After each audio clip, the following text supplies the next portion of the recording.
Now to a story you'll see first here on NBC5 News. The state treasurer will announce tomorrow he's testing out a whole new approach to reconnecting Vermonters with unclaimed property that's rightfully theirs. His office is launching a pilot program that will automatically send checks directly to certain people, eliminating the step consumers used to have to take of going online and searching for their missing money. So we're trying to be more proactive and reconnect Vermonters with their unclaimed property. State Treasurer Mike Pieciak announcing his office will try a new way of reuniting Vermonters with the roughly $120 million in unclaimed property his office holds, more than 1 million individual claims. A pilot project will see 350 people from the Treasurer's missing money database receiving checks directly in amounts around $200 without having to go online to search for claims or even request their money be returned, as they previously would have had to. They'll first receive a certified letter notifying them they've been picked for this program. Those letters going to addresses cross-matched with the Department of Taxes. When people get the check or they get the letter and they take a look online and say, is this a legitimate program, that they can have assurance that, in fact, it is.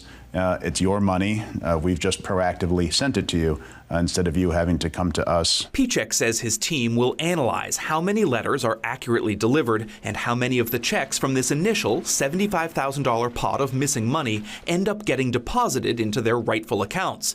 If the pilot is successful, the eventual goal is to expand the concept in future years and send out many more checks directly to folks on the unclaimed property database who likely don't even know their names are on there. Just because of, financial transactions getting more complicated, people moving around more frequently, people changing jobs more frequently, the amount of unclaimed property coming to Vermont and to every other state actually goes up every single year, regardless of how well we do getting the money out and making people aware of the program.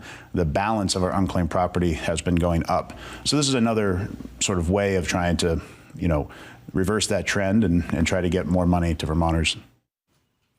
So, based on how this goes over the next several weeks, the treasurer says he'd like to work in future years with the Secretary of State to include businesses and nonprofits in those automatic checks if they have missing money. And of course, even if you are not one of the initial 350 Vermonters chosen to receive these certified letters and checks, you can still go online, search your name, and request that your unclaimed property be returned to you. The website is missingmoney.com, and that's a site all state treasurers across the country team up on. So if you've lived in multiple states, it would show missing money from elsewhere as well.